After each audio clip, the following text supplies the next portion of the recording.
TransPAC 4 is a continuation of almost 20 years of Trans-Pacific networking projects. These were started by our current president, Michael McRobbie, carried on by Jim Williams, and I've been part of the project for about 2 years now. We are supporting circuits between the U.S. West Coast and Asia, Japan, China, possibly elsewhere. This is really important because we have a lot of collaborations between the U.S. and Asia these days. There are large data sets people want to share. We're doing a lot of work, for example, in climate science, where by necessity you cross international borders. So in order to do your science, you need to have data from more than one country. You need to be able to move the data quickly and in an organized fashion. We've got our big partners we've worked with for almost 20 years, including the Large Hadron Collider physicists, both CMS and ATLAS. Biogenomics is also a big field. There's a lot of work being done in China and actually joint here with IU. We've been growing in the area of geoscience and climate science.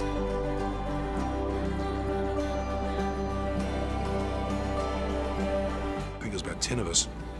Jim Williams was involved, Steve Wallace was involved, Rick was involved, a number of other people, and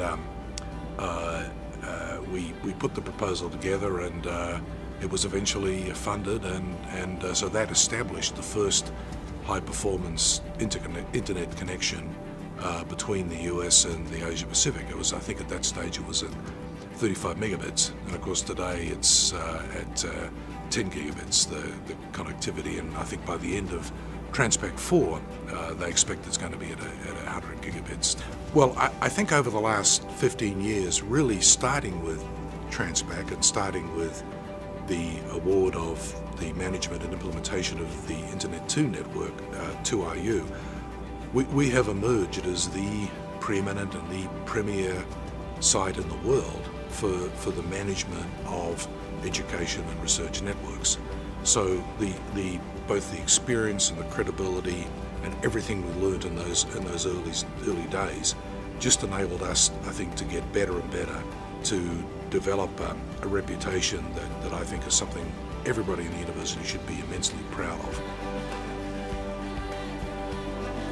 of. Step number one is to actually get the physical connection made.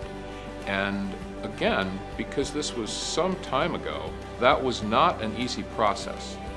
We worked with AT&T and with our partner in Japan, KDDI, to get the circuit up and operational. Once we had that in place, then we began to try to find applications that we could run across this 35 megabit circuit, which sounds very small now, considering that most people have more than that bandwidth to their home.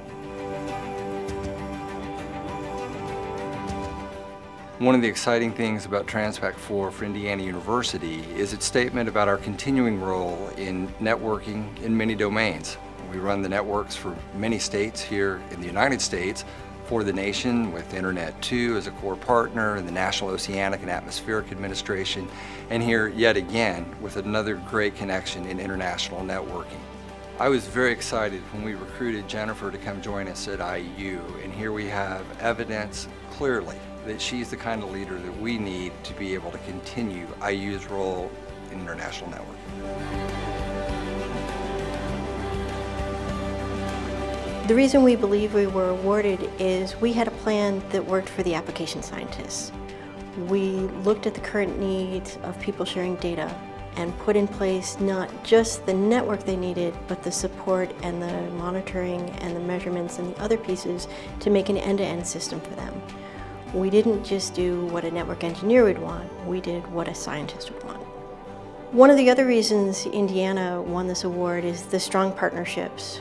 We are resting on the groundwork laid by President McRobbie and the partnerships he built almost 20 years ago. These only expanded over time, and really this is one of the ways that TransPAC stands head and shoulders above some of the other networking projects, I believe.